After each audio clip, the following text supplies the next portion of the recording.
Certo, pessoal, vamos começar o nosso show. Então, é o seguinte, na aula de hoje a gente vai falar de gases. Então, eu começo falando da constituição do universo e mostrando para vocês esse gráfico aqui, né? Então, aqui eu estou mostrando que 70%, mais ou menos 75% do nosso universo é constituído de energia negra, que é uma energia que está promovendo uma expansão e a gente não sabe de onde ela vem exatamente, de uma matéria que a gente também não consegue detectar, apesar de perceber os efeitos. Então a gente chama isso de matéria escura, é essa parte aqui que está dizendo dark matter, e 4% de matéria da forma que a gente conhece ou da forma que a gente encontra aqui na Terra. Quando a gente para olhar esses 4% da matéria, né, que é a matéria que a gente conhece, da forma como a gente conhece, a gente percebe que 73% dela está na forma de hidrogênio, outros tantos, 24%, está na forma de hélio, e a gente ainda tem 1% de oxigênio e o resto, carbono e todas as outras coisas, todos os elementos e todas as outras substâncias correspondem a quase menos do que 1% de tudo que a gente tem. E já dá para fazer muita coisa com isso. Quando a gente para olhar em termos de elementos mais comuns, a gente tem aqui o hidrogênio aparecendo como o top 1 elemento mais comum. E aí em seguida o hélio. Depois a gente vem, há uma queda, assim, esses caras aqui, lítio, berílio e boro, não são tão comuns, mas a gente tem, vou circular, carbono, oxigênio, ok? E a gente tem um cara aqui, segundo colocado, nitrogênio. O que eu acho legal e interessante de mostrar essa tabela do grau de comum, do quanto é comum os elementos no universo, é a gente perceber que esses mesmos elementos são os elementos que fazem a nossa constituição. Então, se você parar para pensar, as formas de vida são baseadas em cadeias carbônicas. E essas cadeias carbônicas, elas fazem ligações com hidrogênio, oxigênio e nitrogênio. Se você lembrar de biologia, você vai lembrar que o DNA é uma base nitrogenada. Então esses caras aqui são os mais comuns. A gente exclui o hélio porque ele é um gás inerte. O hélio e o neon estão bem aqui pertinho, estão vendo? É até mais comum que o nitrogênio, mas o neon e o hélio são gases nobres e não fazem ligações químicas, eles são isolados mesmo. Então, em todo caso, eu só estou te mostrando quão comuns são. E se você parar para perceber, os elementos mais comuns, eles são gases, assim, eles estão geralmente sob a forma de gases. Claro que aqui, né, a gente pode dizer assim, não, peraí, não é gás. Hidrogênio e o hélio, eles estão mais presentes nas estrelas. E aí, ali, pode ser que seja a forma de plasma. Mas, eu estou querendo dizer que é muito comum ter gás. E só isso já seria, numa escala cósmica, uma justificativa para a gente aprender mais sobre os gases, né? É claro que essa não é a nossa justificativa principal. A nossa justificativa é entender algo mais humano, que é entender o comportamento das máquinas térmicas e como extrair essa energia dessas máquinas que usam a temperatura para se mover. E, claro, mas eu sei que vocês têm um motivo muito mais egoísta e muito mais simples, que nem entender do ponto de vista humanista, que é as máquinas térmicas, nem entender da escala cósmica, que é do ponto de vista do universo, você só quer passar na sua matéria. Então vamos seguir aqui, né? Então, primeira coisa que a gente tem que lembrar sobre os gases, né, galera? O gás, ele ocupa todo o volume de um recipiente que ele tiver contendo ele. Então aqui a gente tem um sólido, ele fica ali no volume fixo. A água, ela não ocupa todo o volume do recipiente, ela mantém o seu volume constante. Agora já o gás, ele tem o seu volume variável, ele sempre vai ocupar todo o volume do recipiente que ele ocupa. Então a gente vai se concentrar aqui no gás. Beleza. Quais são as características que a gente viu nos estados gasosos quando eu falei de mudanças de fase? Eu chamei bastante atenção para isso. Então eu estou aqui com uma seringa. E aí você vê que o gás, a primeira característica interessante dele é que ele é compressível. Eu consigo comprimir ele bastante. Essa compressibilidade não é observada nos fluidos.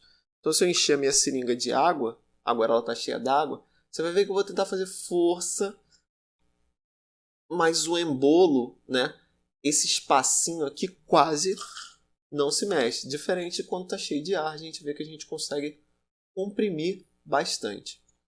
Bom, além da compressibilidade, a gente tem que o volume do gás ele é muito mais reativo à temperatura. Diferente de sólidos e líquidos, quando você aquece um gás, ele realmente se expande bastante. Então eu tenho aqui um vídeo que eu coloquei para facilitar e mostrar isso para vocês.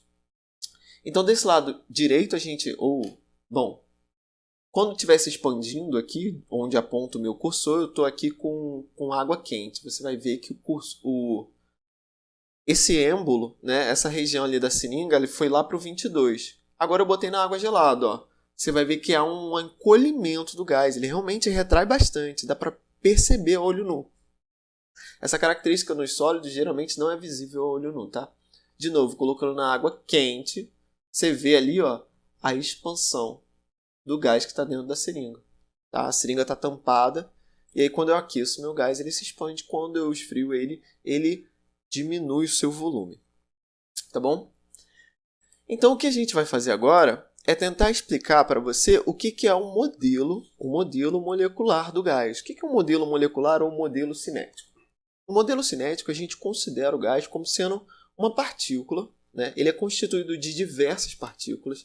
Então, para você ter noção, assim, em 1 centímetro cúbico, pega aí a régua, vê o que é 1 centímetro. Um cubo de 1 centímetro, ele contém na ordem aí de 10 a 19 moléculas de gás. Então são muitas e muitas partículas. 10 a 19. Pensa nisso. Pensa quanto que é isso. Então, esse número de moléculas, né, ele, apesar de ser muitas moléculas nessa pequena região, existe um espaço enorme entre essas moléculas. Então, para você ter noção, se eu tiver uma partícula desse tamanho, que é mais ou menos 5 centímetros, a próxima partícula ela vai estar 10 vezes esse tamanho dela. Então, se eu tenho uma partícula de 5 centímetros, a outra partícula vai estar a 50 centímetros de distância. Então, apesar de ter muitas moléculas, né, apesar de ter muitas partículas no gás desse modelo, a gente acaba tendo um espaço enorme entre elas. E você poderia dizer, nossa, é tudo isso de espaço, então deve ser um caminho muito livre. Acontece que não. Também nesse modelo, a gente tem que essas moléculas estão em constante vibração e elas estão colidindo de forma muito dinâmica. Então, para você ter noção, a velocidade do gás, né, dessas partículas chega na ordem de 1000 metros por segundo. Então, imagina o número de colisões que estão acontecendo aí o tempo todo. Então, vamos lá. Agora a gente vai passar para características gerais dos gases. A gente vai olhar as características e tentar explicar essas características através desse modelo que eu acabei de explicar, que é o modelo molecular ou modelo cinético dos gases. Então vamos lá. Primeira característica, pessoal. Vamos falar de pressão. O que é pressão? A pressão, né, ela nada mais é do que a força que o gás exerce nas paredes do recipiente que ele está contido. Então eu estou aqui com a minha seringa, e você vê que... Opa, tá molhando tudo aqui.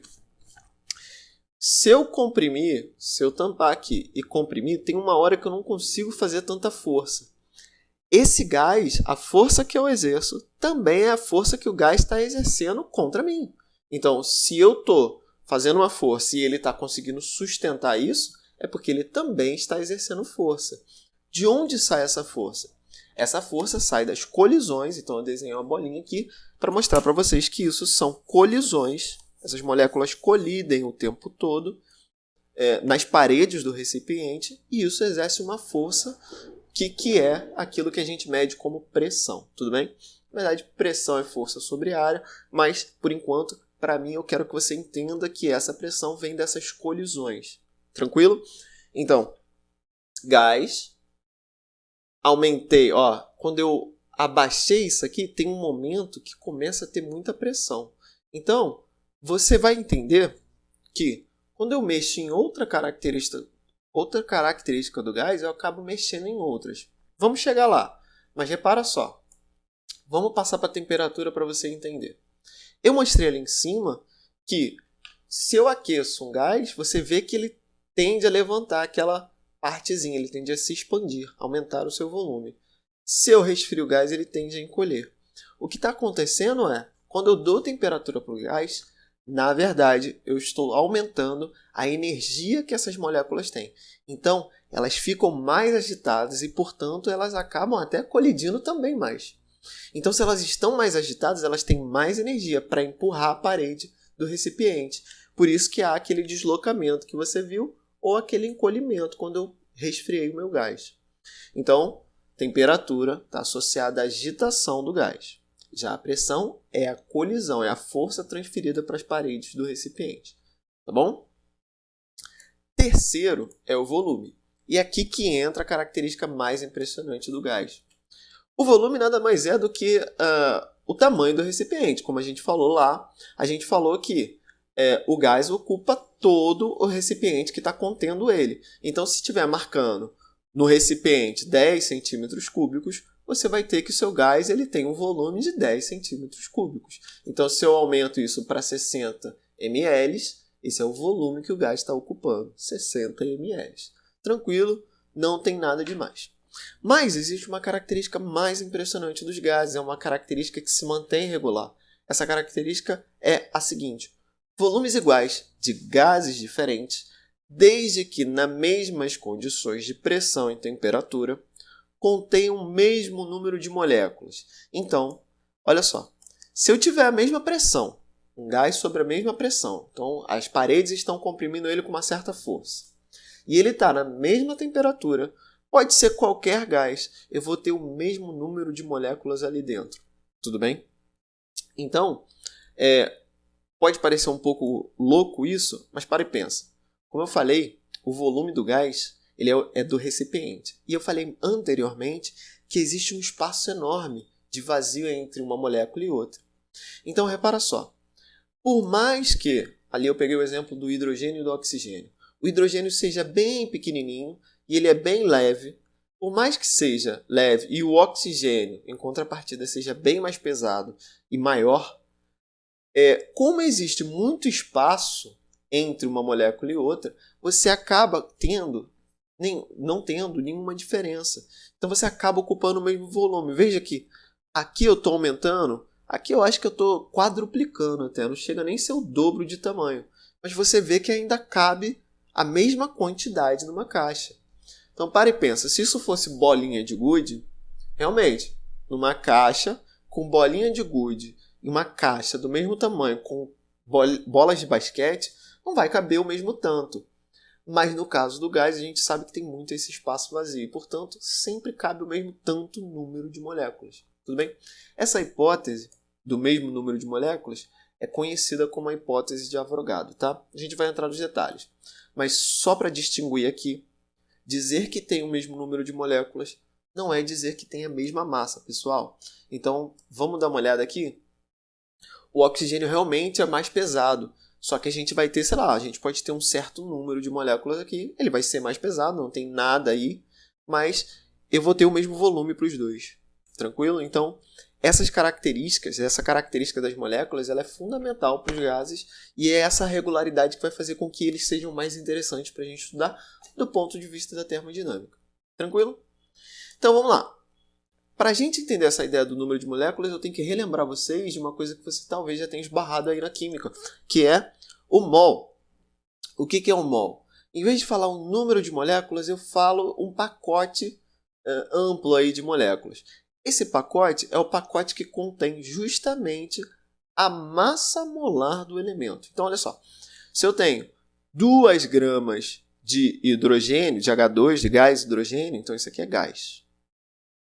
Essa é a massa molar do gás hidrogênio e eu sei que eu vou ter exatamente um mol, um pacote de moléculas.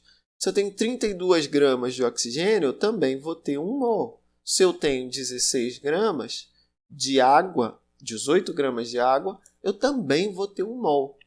Esse 1 mol corresponde exatamente a 6,02 vezes 10 a 23 moléculas e é conhecido como número de Avogadro. Então, assim, é um pacotão de moléculas que vai ser mais fácil a gente trabalhar com esse pacote, referir as coisas em termos do pacote. Como a gente viu, a massa pode mudar, mas o número de pacotes a gente acaba tendo, né, sempre o mesmo pacote, como se fosse um combozão de moléculas. Tá bom, beleza. Compreendemos mais ou menos? Então vamos pegar aqui só um apanhado do que a gente viu. Tá bom. A gente viu que o gás tem grandezas macroscópicas, como volume, temperatura e pressão. 3 grandezas macroscópicas, que têm relação com características microscópicas dele. Quais são essas características? Vamos lá. Volume está relacionado com o espaço intramolecular, porque tem muito espaço entre uma molécula e outra. Então eu posso comprimir o gás com muita facilidade. Por isso que ele é compressível, porque existe um tamanho muito grande e esse volume está relacionado com esse distanciamento dessas moléculas. Ele vai ser medido em metro cúbico. Essa é a unidade do sistema internacional que a gente vai adotar. Metro cúbico é um metro com a potência de 3 ali em cima. Temperatura. Então vai medir o quanto essas moléculas estão agitadas e a gente vai medir em Kelvin. Importante aqui, ó, aquela escala que a gente aprendeu. O Kelvin entra porque ele começa lá no zero absoluto, tá? Diferente do Celsius. E, não à toa, eu falei para vocês, o Kelvin é a escala dos gases. Pressão. A pressão tem a ver com as colisões das moléculas com o recipiente. Não é agitação, é o número de colisões que estão ali, ó, transferindo força para as paredes do meu recipiente. Transferir o momento para ser mais exato, mas entenda como força que o gás faz no recipiente.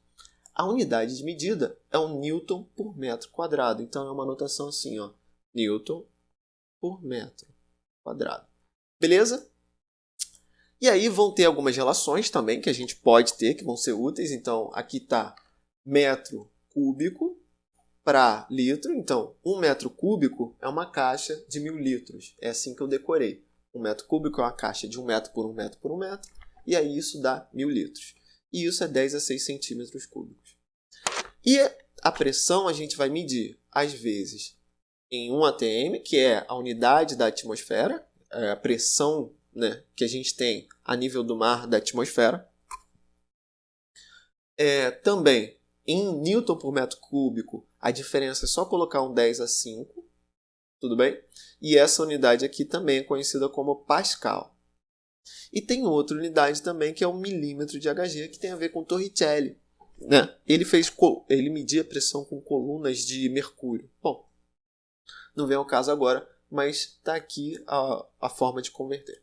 Então, vou fazer um exercício agora, só para a gente verificar se a gente compreendeu bem todas essas relações. Então, vamos lá. Considere 2 recipientes de mesmo volume. Um deles contém hidrogênio, massa molecular de 2 gramas, e outro oxigênio, massa molecular de 32 gramas. Os 2 gases estão submetidos à mesma pressão e temperatura. Então, vamos analisar as afirmativas dizendo se são verdadeiras ou falsas. Ambos contêm o mesmo número de moléculas? Verdadeiro. Por quê? É a mesma pressão. Ó, ele está no mesmo recipiente com o mesmo volume. Então, mantive volume, mantive pressão, mantive temperatura. Então, tem que ter ali o mesmo número de moléculas. Tranquilos? Foi isso que a gente tentou falar ali em cima. Há mais moléculas de hidrogênio que oxigênio? Falso. A massa do hidrogênio é a mesma que a do oxigênio? A gente viu que não. A gente, para juntar o número, por exemplo, de Avogadro, o mesmo número não vai ter o mesmo peso, não vai ser a mesma massa, né? Melhor falar massa. Mas assim, se aqui a gente tem 1 mol de hidrogênio dá 2 gramas, mais 1 mol de oxigênio vão dar 32. Então isso aqui também é falso. Tá, um recipiente contém 4 gramas de hidrogênio. Beleza. Qual é o número de moles contido no recipiente? Eu não vou nem fazer regra de 3 aqui, galera. Se 1 mol são 2 gramas, 4 gramas eu tenho 2 moles. 2 mols. Qual é o número de moléculas no recipiente? Aí eu tenho que lembrar do número de Avogadro. O número de Avogadro é 6,02 vezes 10 a 23. Isso aqui é 1 mol. Deve estar em cima, né? Bom, isso é 1 mol. Mas eu tenho 2 mols, então é isso aqui vezes 2. Então, 6,02 vezes 10 a 23 vezes 2. E eu só multiplico esse cara aqui, tá? Então, isso vai dar 12,04 vezes 10 a 23. Moléculas. Esse é o número de moléculas que estão lá dentro. Qual é a massa de oxigênio que contém o mesmo número de moléculas? Olha só como é que é mais fácil trabalhar com mol. Eu tenho 2 mols, né? Eu não precisava vir aqui e olhar isso aqui, esse número de moléculas. Eu tenho 2 mols. Eu sei que para cada 1 mol de oxigênio eu tenho 32 gramas. Então, se eu tiver 2 mols, eu vou ter 64 gramas direto, sem fazer muita conta. Último exercício. Vamos lá. Deve ser de conversão. Certa quantidade de gás hélio ocupa um recipiente de 3 metros cúbicos, exercendo uma pressão de 5 atm. Expresse a pressão em Nm e milímetro de Hg. Então, vamos lá. 1 atm tem... É só botar vezes 10 a 5, né? Então, 5 atm... Calma aí, que eu vou botar organizado. É 1,0 vezes 10 a 5 Newton por metro quadrado. Então, 5, eu não preciso fazer a conta. 5 atm vão ser 5, é a mesma lógica, vezes 10 a 5 Newton por metro quadrado. Tá. Cada 1 atm, a gente viu aqui em cima que era 760 milímetros de Hg. Então, 5, é só fazer uma proporção, 5 vezes 760, eu vou ter 3.800, equivale 3.600 milímetros de Hg. Milímetros de mercúrio. Tá. Expresse o volume em litros em centímetros cúbicos. Então, tá lá. 3 metros é a mesma coisa, metros cúbicos. Cada 1 metro cúbico, lembra, 1.000 litros. Então, 3.000 litros. Automático. Em centímetro cúbico, é 10 a 6. Então, a gente bota um 10 a 6 assim, ó. Centímetro cúbico. Bom, aqui, ó, eu tenho um macetinho que eu faço o seguinte, ó. 3 metros cúbicos, eu pego o metro e converto ele sozinho. Quanto que é 1 metro? Não é 1 centímetro? Quer dizer, não são 100 centímetros? Então, não é 10 ao quadrado centímetros? Só que ele está ao cubo. Então, esse 3 multiplica esse cara e a gente fica com 10 a 6 vezes centímetro cúbico. E esse cara aqui também. Então, é assim que eu faço essa conversão. E por último, qual é a pressão que o recipiente exerce sobre o gás? Então lembra, ó, pegadinha. Por quê? Porque se eu estou dizendo que o gás está exercendo uma pressão de 5 atm, eu posso dizer também que o recipiente está exercendo uma pressão de 5 atm. Então é uma... Tudo que um faz, o outro recebe. Enfim, é ação e reação, na verdade, isso. Ok? Então, acho que é isso.